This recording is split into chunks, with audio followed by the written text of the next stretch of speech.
Ooh, look at that Procharger. What do you think, Dad? Are we already making boost? Yep.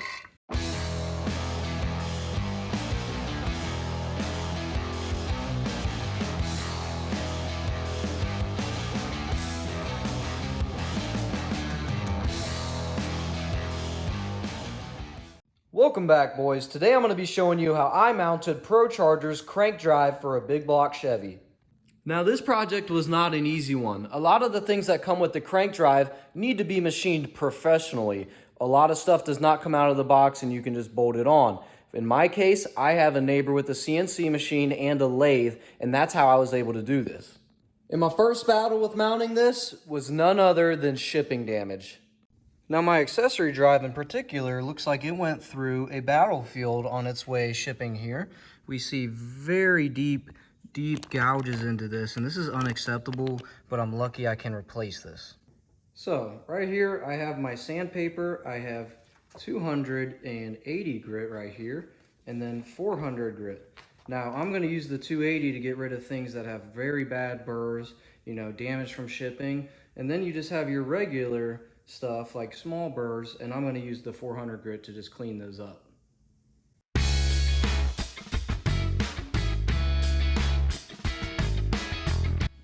Now you'll notice I've taken that mega burr and flattened it just with those repetitions on the board. Now this was 280 grit, so now that I have that flattened out enough, I'm going to switch to the 400 grit.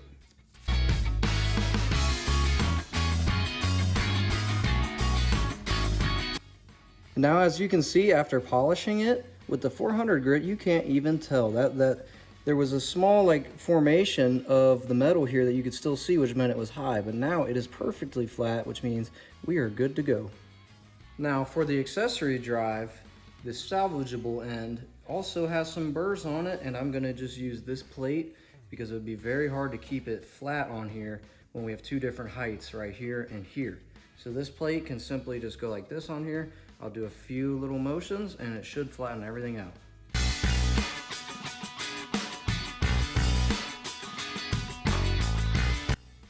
Now you'll notice with these parts and the big sandpaper, common lapping technique is to do a figure 8 motion. You'll notice I was doing that, and that's to spread out the wear on this sandpaper to make it last longer. That way you're not just going in one spot.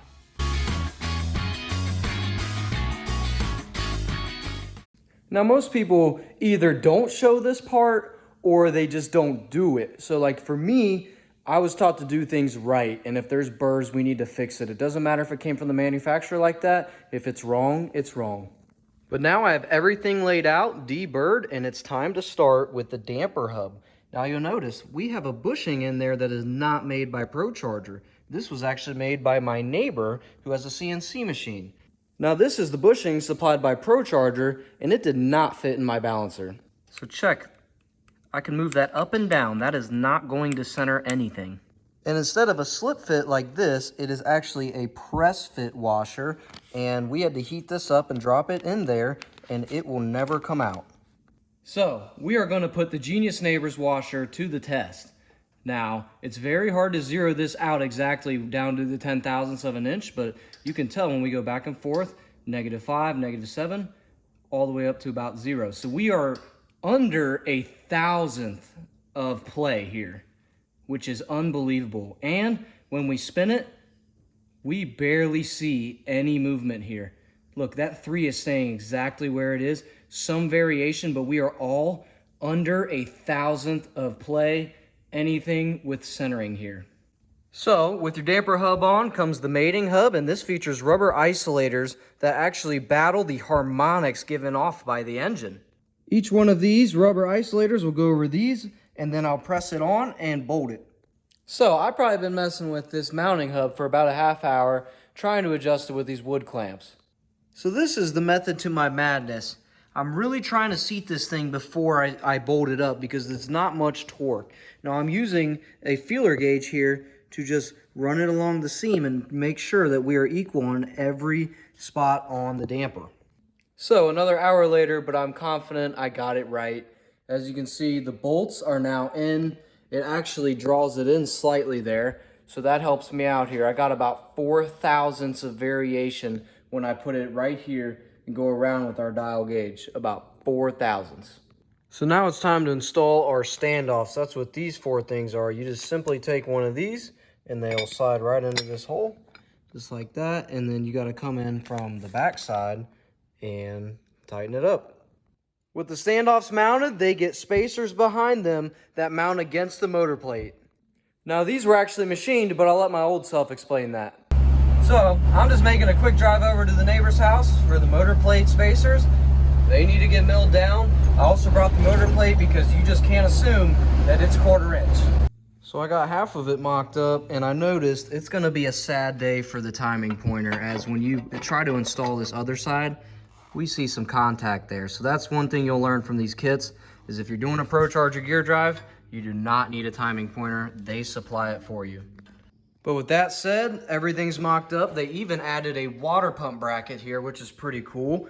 And now I'm actually gonna be fixing a seal mistake, or what I would see as a mistake. If you look at this socket, that thing is very crooked, and that's because the seal is a lot lower on this end than it is over here.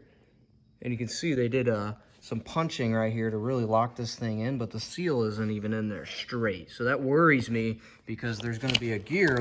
This gear will go on all the way down to here, and if it touches the seal, that's gonna be a bad day. So when testing out the clearance before fixing the seal, it actually is touching on the side that is raised. So we're gonna fix this. Oh yeah, she's going down. And now you can see everything clears. With just a few more strikes of the hammer, Procharger could have done that right. So to finish dressing up this gearbox here, I need to use the supplied slotted hole system they have with this spacer to really align my gear drive where I want it. And they give you options here. And I'm gonna want mine at the highest position so that it doesn't hit the frame.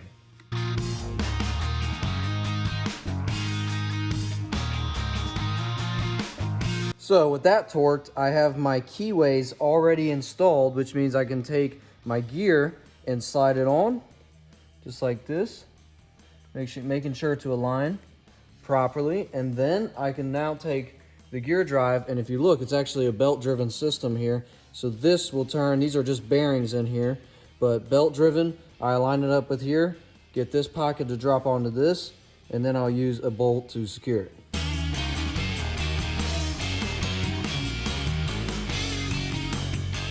So with this mocked up, I now have to fasten it here and here. And where it gets tied down here, it uses a nice little countersunk washer that slides into place right here with a 1/2 inch 20 flathead. And then the bolt that we're going to be using to secure the spacer is just a nice little Allen head. Looks good.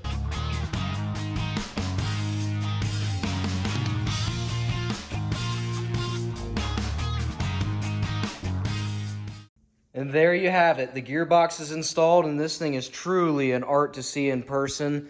Honestly, I've never seen one of these not crammed in someone's car, and holy cow, is this cool. But to make this happen, that water pump spacer actually needed to get CNC'd just like the other washers, but that was left out of the instructions, so I had to wait another day. But that's okay, because my neighbor actually showed me through the CNC process, and I learned something very valuable today. But what's even more exciting is there isn't much left on the table, so let's finish this out.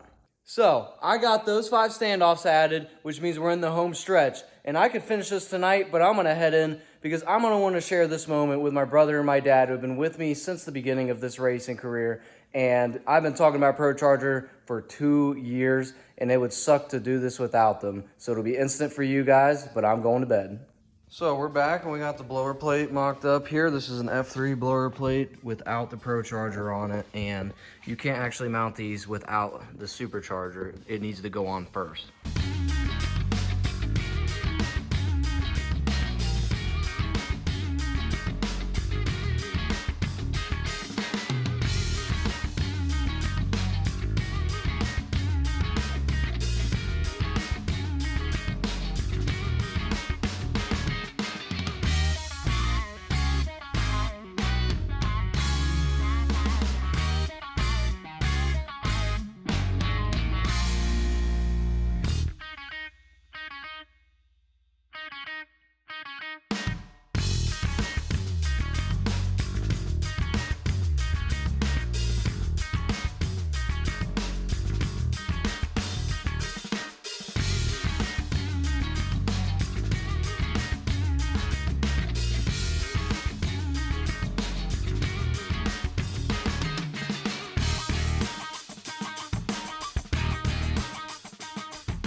now we need to fasten it here, but it is on.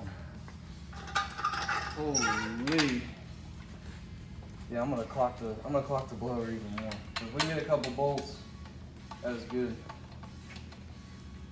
Yeah, Drew, film this, dude. Show this. Holy, that thing is enormous. See how far that sticks out. Gee.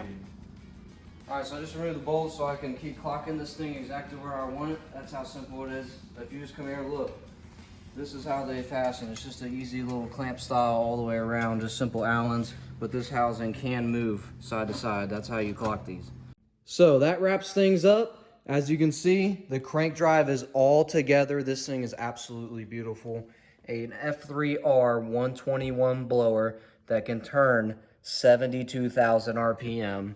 I can put my whole hand down the charge tube, and the impeller is bigger than my fist. I really appreciate you guys watching. I hope this video helps you out. If you're planning to get a crank drive, this is what you'll have to go through to mount it. Other than that, I really appreciate the support on YouTube, guys. We are over 20K now. You guys have been killing it. I love the comments. Everything you guys say means so much to me, all the positivity, and I'm so grateful I get to bring you guys these videos. And in the next one, we're gonna be taking this Pro Mod mid plate and putting it in that car along with this monstrous engine.